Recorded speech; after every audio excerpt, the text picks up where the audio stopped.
Yeah.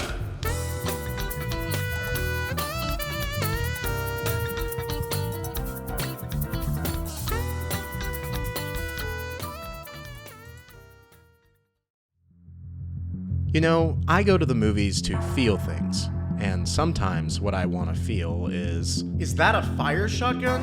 Oh my god, this is so goddamn cool! And despite action films being a dime a dozen, no one captures that feeling quite as well as John Wick.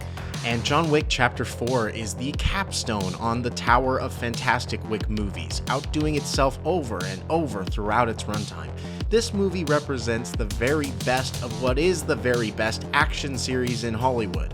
So what sets this film apart? After all, Hollywood is full of action, some great and some, really bad. The combination of stunt work, choreography, camera work, and both practical and digital effects that it takes to do action well is rare and difficult to come across. Throw great storytelling in with all of that and it's dang near impossible. But if there were ever two men born to pull it off, it would be Keanu Reeves and Chad Stahelski. The success of the Wick franchise is really a tale of the efforts of these two great storytellers and their team. Chad Stahelski may as well have been bred to direct action movies. His pedigree of mentors and training partners is just insane.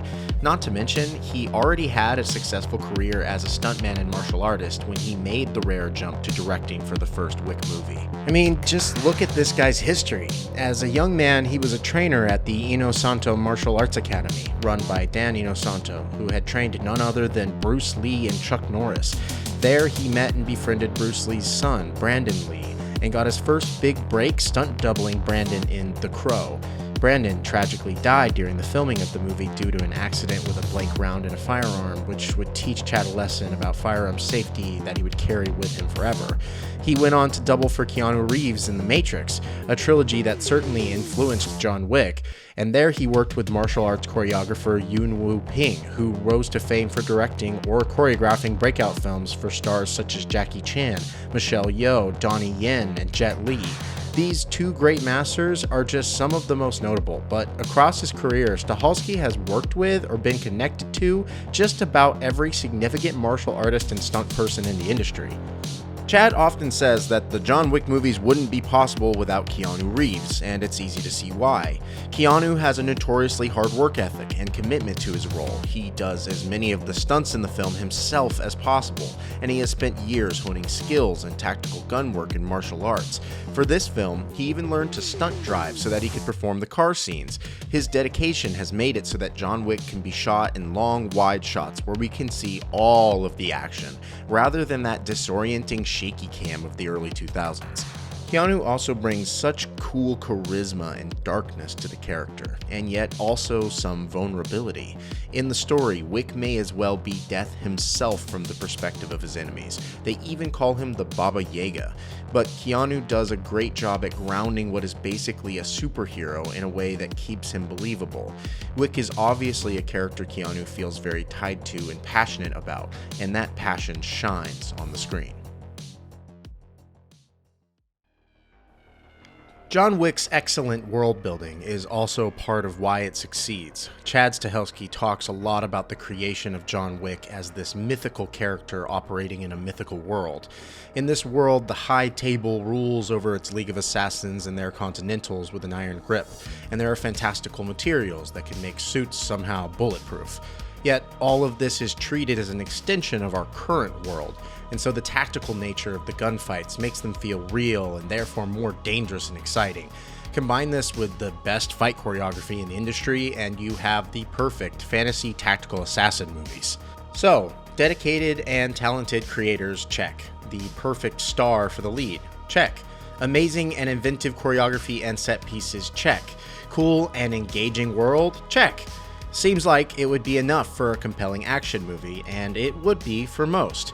But John Wick Chapter 4 isn't most action movies. It's the best one in the modern generation of film. Where I think it leaves all the others behind is in its storytelling. Now, you may be thinking, what are you talking about? These movies barely have a plot. It's basically just John Wick has to go somewhere or to get something and must kill everything on the way. And I used to think the same thing.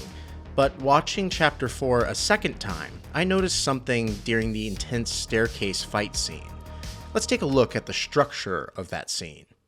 At the opening of the scene, John approaches a long set of stairs that he has to ascend. He looks up, and the tension builds as he realizes there are a ton of goons between him and the top. There's a brief moment as everyone acknowledges what's about to go down. And then, it's time to climb.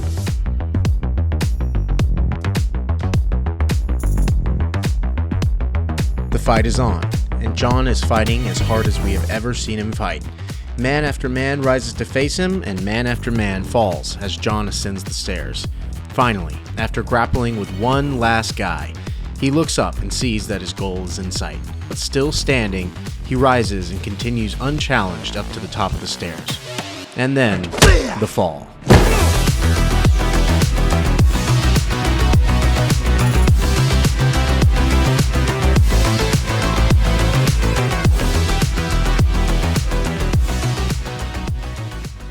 At the bottom, he stares up at the insurmountable challenge in front of him.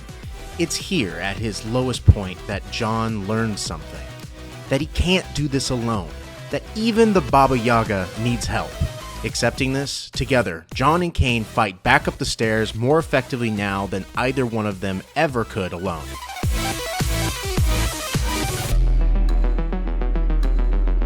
In the next scene, it's the same lesson of friendship that allows John to overcome his final challenge.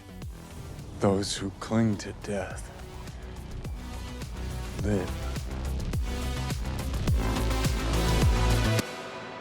Now, where have I seen this shape before? Oh yeah, it's a 3-act structure. And not just any 3-act structure, but a type of hero's journey called the Cinderella, expressed literally by John's height up the set of stairs.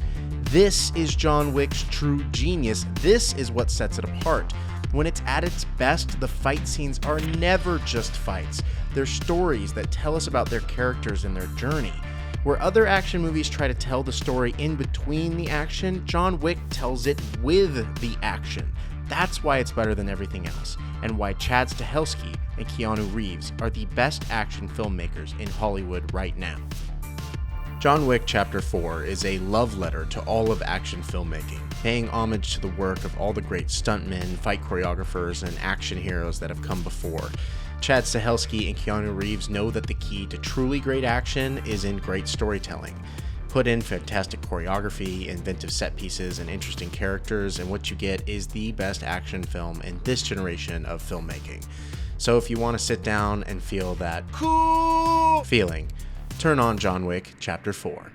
We'll see you next time. Hi, thanks for stopping by and checking out my video on John Wick Chapter 4. Man, what an awesome action movie. I loved it so much when I saw it. I knew I had to make a video on it. If you enjoyed the video, go ahead and leave me a like or a comment. I really do try to reply to all the comments that I get. And I'm sorry it's been so long since I last produced a video for you guys, but I am back and working on more videos. So, if you want to see those when they come out, subscribe to the YouTube channel. Thanks for stopping by, and we'll see you on the next one.